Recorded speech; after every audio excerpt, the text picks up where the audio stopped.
Cinnamon Bear.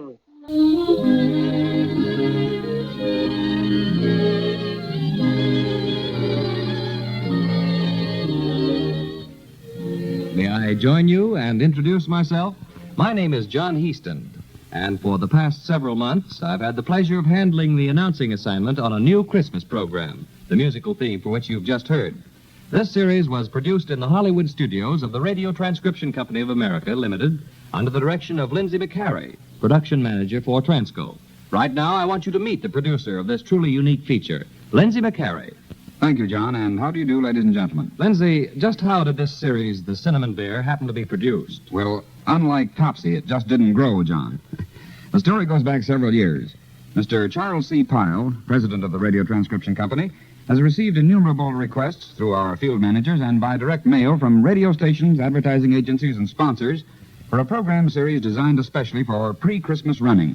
Naturally, in this entertainment center, we've had the opportunity of looking over many, many ideas. Some musical, some straight script shows, some serialized stories, some individual episodes. And none of them came up to the right standards, is that it? That's exactly right, John.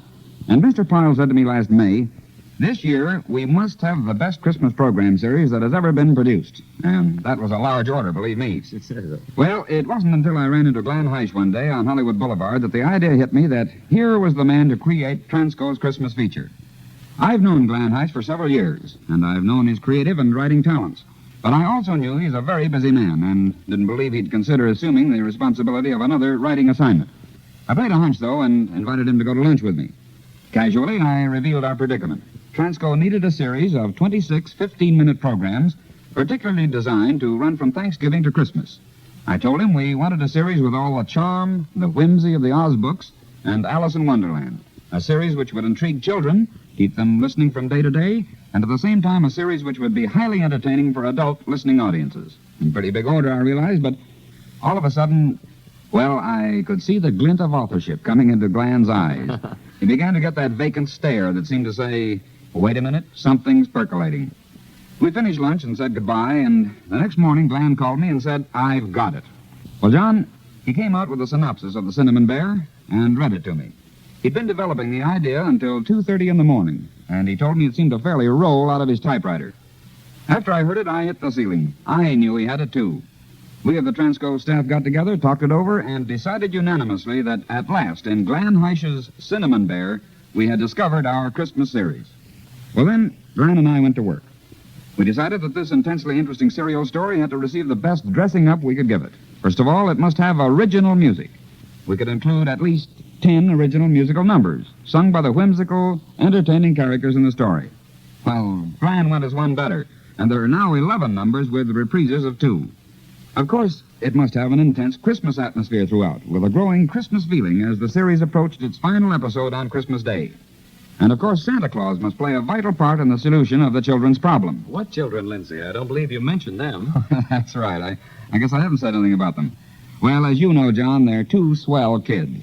In the story, they are Judy and Jimmy Barton, twins, living with their folks in a big, old-fashioned house. Well, right after Thanksgiving, Judy and Jimmy's mother tells them she's going to let them help her sort out the Christmas tree ornaments, to see whether any of them have become lost or broken. They find them all in good condition, except, and here's the motivation of the story. Every ornament, all the lights are in good condition, except the big silver star that has graced the very top of every Barton Christmas tree for years and years. You can imagine how Judy and Jimmy feel about that. But Mother remembers that after the preceding Christmas, Uncle Jed had taken some things up into the attic and put them away in an old trunk. Judy and Jimmy finally wheedled Mother into allowing them to go up into the attic and look for the silver star. And then the fun begins. They meet Paddy O'Cinnamon, the Cinnamon Bear, in person. I'm not going to reveal how they meet him because, well, I'm afraid that would be giving away just a little too much of the plot. Suffice it to say, though, that it's Paddy O'Cinnamon who leads the children through all their marvelous adventures on their quest of the Silver Star. Each episode, of course, brings them just a little closer to success. And then something always happens to keep them from it. Until the end, when, very naturally, it's none other than Santa Claus who finally helps Judy and Jimmy and the Cinnamon Bear take the Silver Star back home. You mentioned the original music, Lindsay. Mentioned it. Say, I could go on talking about those songs and the little incidental pieces for hours. Glenn Heisch had previously collaborated with a young composer named Don Honrath on some original songs at one of the major motion picture studios. We finally tracked Don down, and after presenting the idea behind the Cinnamon Bear to him, he fell right in with us and consented to go into collaboration with Heisch once more to provide the original songs and incidental music for the Cinnamon Bear series. After the songs and background music had been written, we engaged Felix Mills to handle the musical direction. Of course, you know who Felix Mills is, don't you, John? Oh, yes, very well. Felix is the man who has been head arranger for Raymond Page on Hollywood Hotel, for Jacques Bernard on the Eddie Cantor program. Yes, and now Mills has his own musical organization. And it was his imagination which provided us with the musical arrangements, the scintillating instrumentation, and the clever singers who sing the songs. The entire musical setup, the music itself, the singers, and the orchestra were planned to give the Cinnamon Bear episodes just that right sparkle in strictly modern arrangements. Say, you haven't told us the names of the actors and the actresses who play the principal parts. No, John. We've decided that we always want those three swell people to remain in the minds of those who listen to them just as Judy and Jimmy and their little friend, the Cinnamon Bear. That's the reason we've decided not to publicize the personalities of the people who play the parts. I see.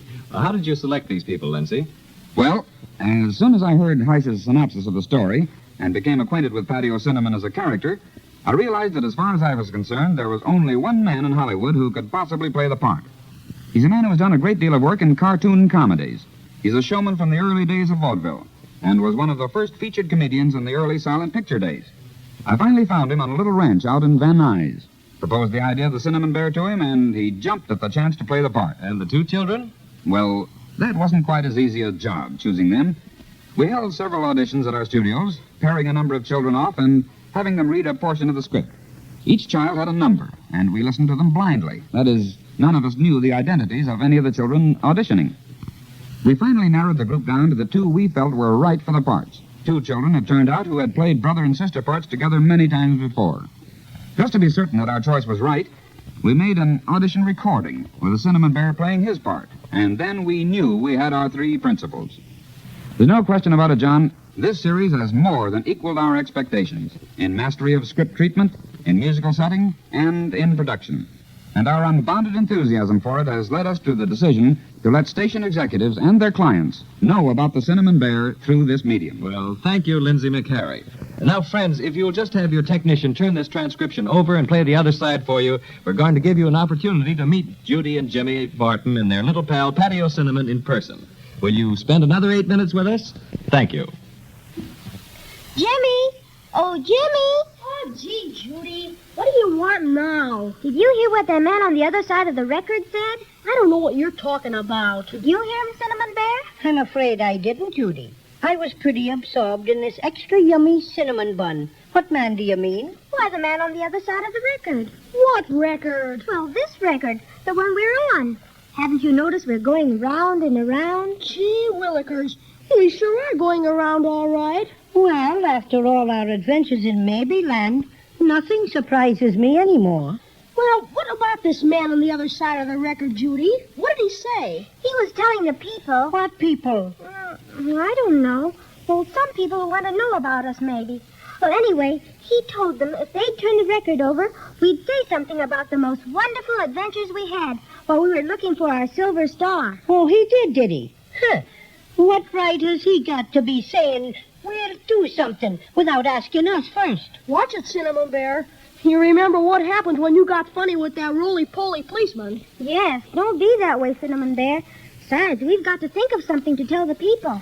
Do you suppose we ought to tell them how we found Patio Cinnamon in that old trunk in the attic while we were hunting for our lost silver star? I just thought we'd never get it back in time to put on top of our Christmas tree. We wouldn't if it hadn't been for Cinnamon Bear. Oh, sure, and it wasn't much I did for you. It was so. Remember, it was you who told us how the crazy quilt dragon had stolen our star out of the trunk. And you showed us how to degrow. And if you hadn't, we'd never would have been able to get into Maybeland and chase the crazy quilt dragon. My gracious.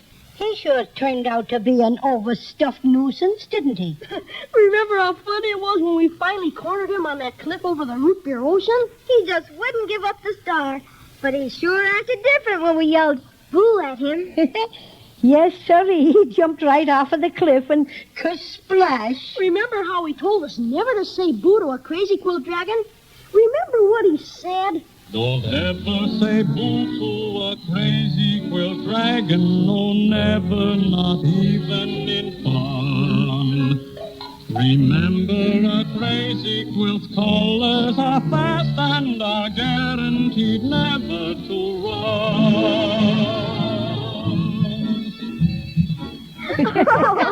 Oh, me, oh, my. But that was just the beginning of our troubles.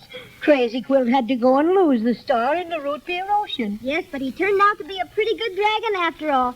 If he hadn't come to our rescue, those awful Inkaboos would have sure have dropped us in that immense inkwell. Maybe we could explain how Wesley the Wailing Whale swallowed our star, and Crazy Quilt had to tickle him in order to get it back. Goodness, Cinnamon Bear.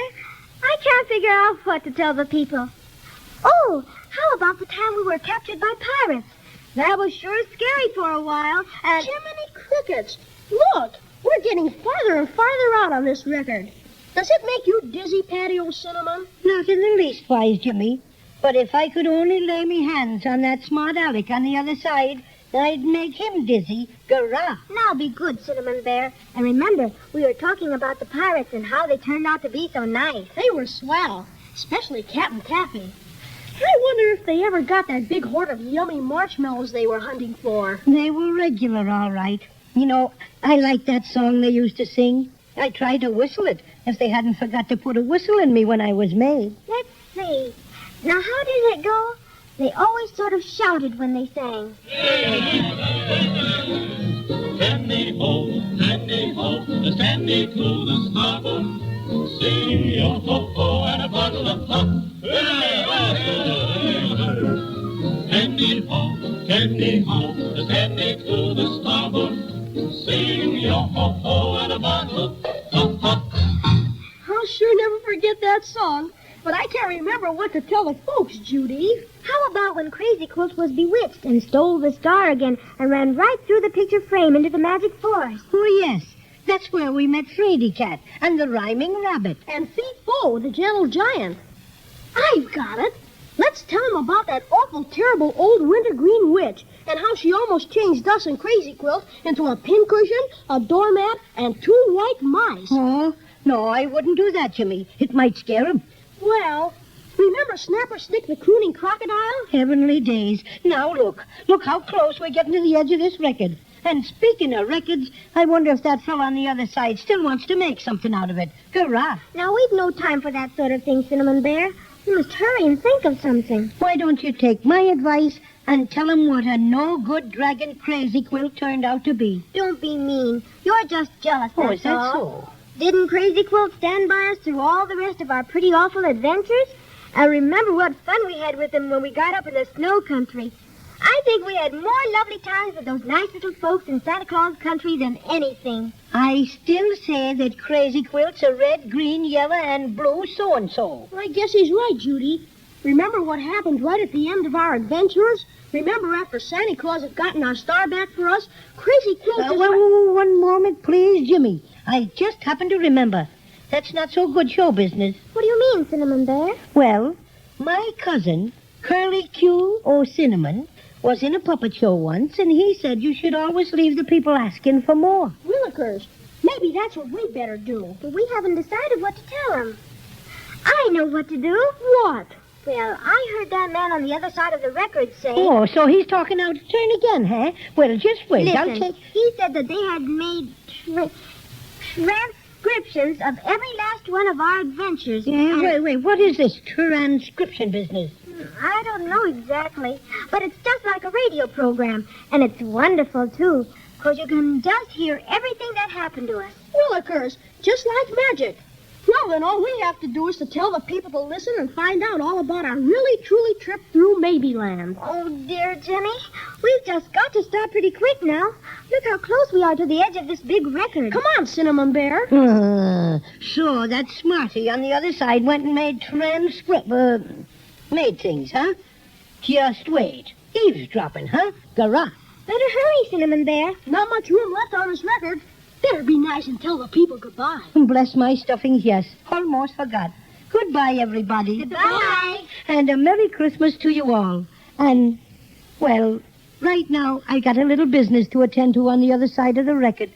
Gonna teach a fella that it doesn't pay to trifle with a cinnamon bear who has an extra special ferocious growl.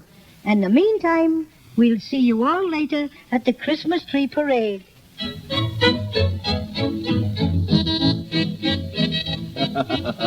Yes, indeed. And we know you're going to want to learn more about the Cinnamon Bear and all his strange friends. If you'll just drop a note of inquiry to the Radio Transcription Company of America at the address on the envelope in which this record came to you, we'll be glad to send you full particulars. Thank you all.